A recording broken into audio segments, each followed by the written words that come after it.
Hello friends, कैसे हैं आप सब। तो चलिए आज हम आपको सुनाते हैं कहानी मासूम जल परी की।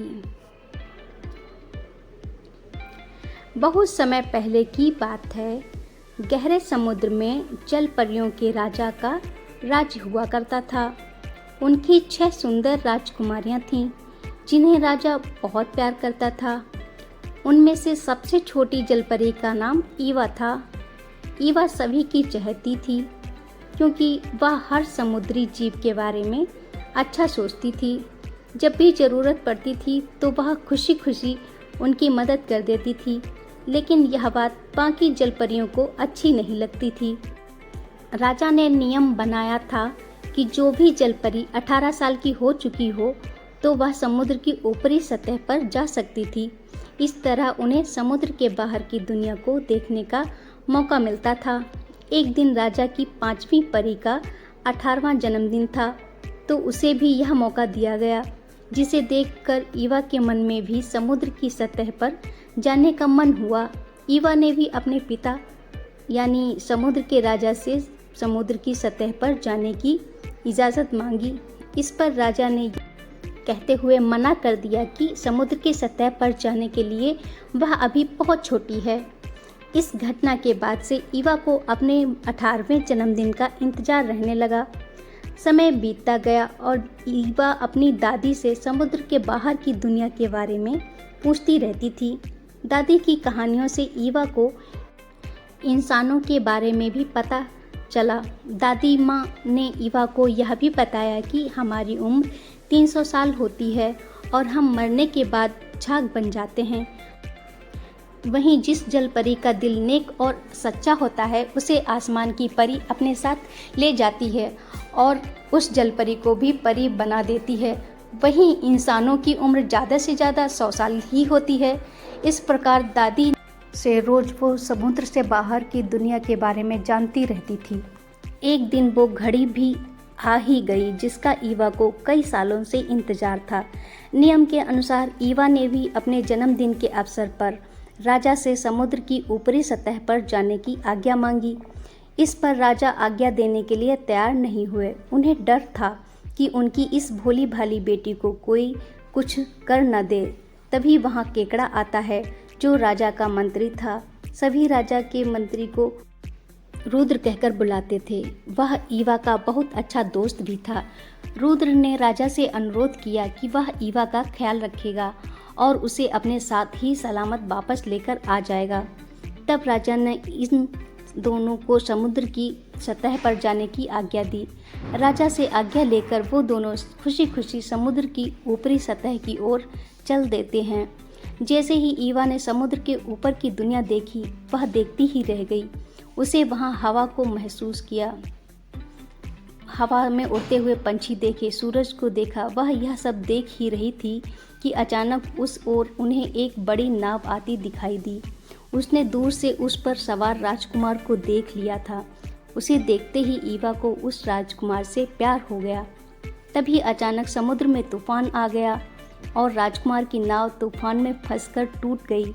यह देखकर ईवा का मन भावुक हो गया और वह तुरंत राजकुमार को बचाने के लिए बढ़ चली।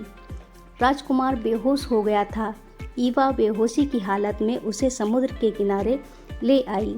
समुद्र के किनारे आकर वह राजकुमार को देखने लगी। तभी अचानक वहाँ किसी के आने की आहट सुनाई दी। इस पर वह झट से एक चट्टान के पीछे छिप गई। उसने देखा कि वहाँ कुछ राजकुमारियाँ आकर राजकुमार के पास रुक गई हैं और उसे होश में लाने की कोशिश कर रही हैं। राजकुमार ने होश में आते ही उनके पास खड़ी राजकुमारी से पूछा कि क्या उसकी जान उस राजकुमारी ने बचाई है।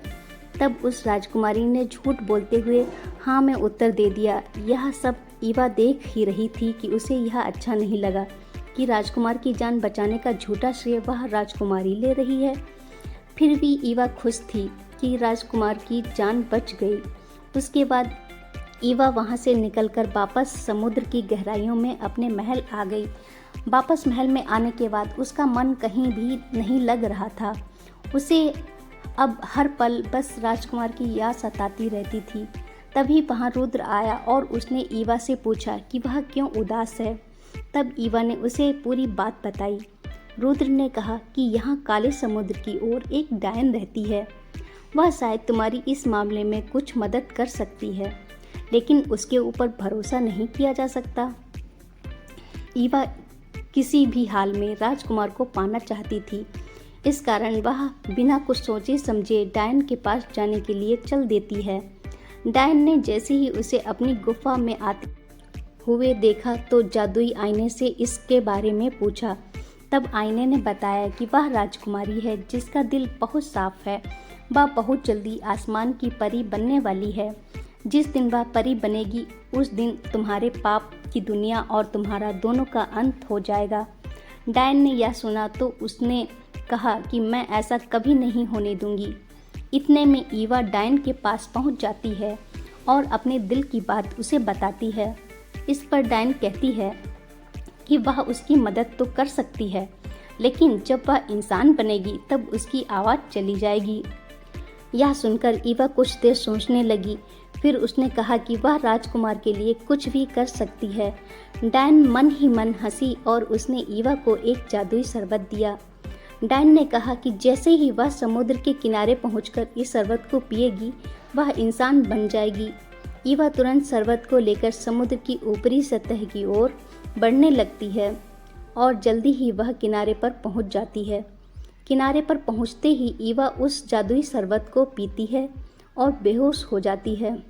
शरबत पीने के बाद ईवा की पूंछ अब पैरों में बदल चुकी होती है। तभी जलपरी से इंसान बन चुकी बेहोश ईवा पर राजकुमार की नज़र पड़ती है और वह ईवा की खूबसूरती को देखता ही रह जाता है। वह उसे अपने महल ले जाता है। ईवा को देखने के बाद कहीं न कहीं राजकुमार को भी उसे प्यार हो जाता है, लेकिन उसने उस राजकुमारी को शादी का वचन दे दिया था जिसने राजकुमार को बचाने का झूठ बोला था। दूसरे दिन ईवा को जब होश आया और वह चलने लगी तब राजकुमार उसके पास आया और उससे उसके बारे में पूछने लगा। इस पर ईवा कुछ भी नहीं बोल पाई और बहुत दुखी हुई। इसके बाद उसे पता चला कि राजकुमार की शादी राजकुमारी से होने वाली है, जिसे सुनकर वह और भी अधिक दुखी हुई और किनारे पर आकर रोने लगी। जब रुद्र ने यह सब बात सुनी तो उसने पूरी बात समुद्र के राजा और राजकुमारियों को बताई। राजा सीधा किनारे की ओर जाने लगा और राजकुमारियां डायन की गुफा की ओर।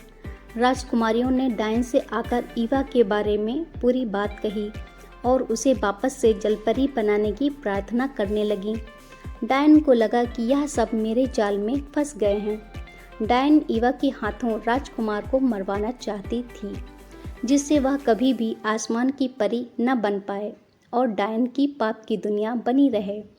डायन ने राजकुमारियों को एक खंजर दिया और उनसे कहा कि अगर ईवा इस खंजर से राजकुमार को मार दे तो वह फिर से जलपरी बन सकती है। राजकुमारियां वह खंजर लेकर किनारे की ओर बढ़ने लगती हैं। राजा को खंजर देकर राजकुमारियां उन्हें डायन की पूरी बात बताती हैं। राजा वह खंजर ईवा को देता है और उनसे राजकुमार की हत्या करने को कहता है। ईवा खंजर लेकर महल की ओर बढ़ती है, लेकिन वह राजकुमार को पसंद करती थी, इस कारण वह रास्ते से वापस आ गई। उसने वह खंजर राजा को वापस दे दिया। ईवा ने अपने पिता से कहा कि उसके जीने का अब कोई भी मकसद नहीं है। वह अब मरकर समुद्री झाग बनना चाहती है। यह कहकर जैसे ही उसने समुद्र में छलांग लगाई तभी वहां आसमान में रहने वाली एक परी आ गई और उसने ईवा को बचा लिया। परी ने ईवा को बचाते हुए कहा कि हम ईवा को अपने साथ ले जा रहे हैं और आज के बाद से यह आसमान की परी बनकर हमेशा के लिए वहीं रहेगी। ईवा के परिवार वालों ने जैसे ही यह बात सुनी सभी बहुत खुश हुए। ईवा के परी बनते ही डायन का जादू समाप्त हो जाता है। इतने में ईवा के पीछे पीछे वहां राजकुमार भी आ पहुंचता है। राजकुमार वहां मौजूद सभी जलपरियों और आसमान की परी को देख हैरान रह जाता है। वह ईवा को बताता है कि वह भी उससे बहुत प्यार करता है। इस पर ईवा राजकुमार से कहती है कि इस जन्म में ना सही, लेकिन अगले जन्म में हम ज़रूर मिलेंगे। आप सबको यदि हमारी यह कहानी अच्छी लगी हो तो